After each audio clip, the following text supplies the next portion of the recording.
Sapphire the cat sat staring out into the black abyss of the hot summer night sky. She pondered what lay mere meters away, as the small bushes obstructed her vision. In between bouts of thorough self-cleaning, she began to meekly meow at a strange odor intruding from the outside world. The smell was that of a large mammal, and it lingered around in the night air.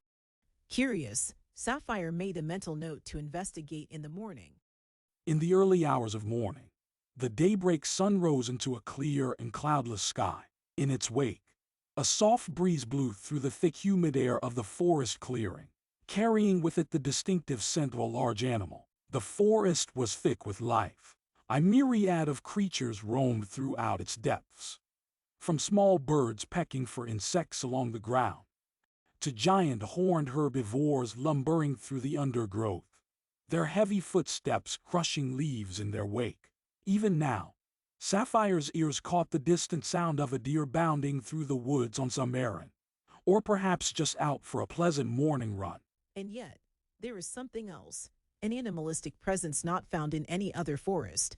As her eyes slowly adjusted to the faint glow of early dawn, Sapphire made out several dark forms moving about in the forest ahead. The shapes were tall and spindly, with long necks and limbs which ended in short-stubby fingers.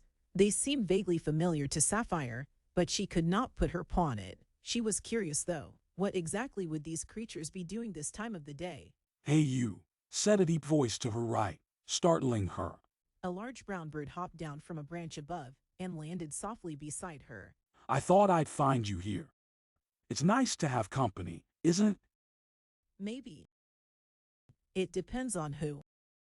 She glanced up at the bird's beak, wondering how it had been able to communicate in such a manner so easily, and then back down at the small creature's large feet. The talons were surprisingly well suited for walking, she observed, and were almost as large as her own tail, but they certainly weren't quite strong enough to be used to kill or even pierce a living being. Perhaps a quick jab here and there when necessary, but only when absolutely necessary. The bird continued talking. "You've probably noticed, but I'm rather talkative. I guess I like felines. Well, most felines. Sometimes it takes me a while to warm up to them, though. I'm a little different that way. I guess you can call me a social outcast." The bird's words made sense, and Sapphire felt no need to explain herself.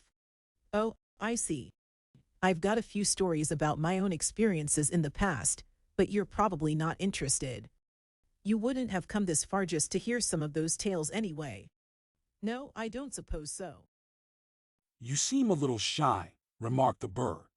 "I understand that completely. Some of the things I have done in my life may not exactly be the stuff of dreams." As Sapphire was about to speak, the bird interrupted with, "But then again, maybe they are."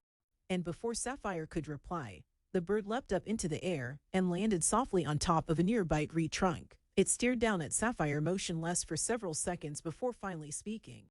"Well then," said the bird, "if you'll excuse me, I should be going."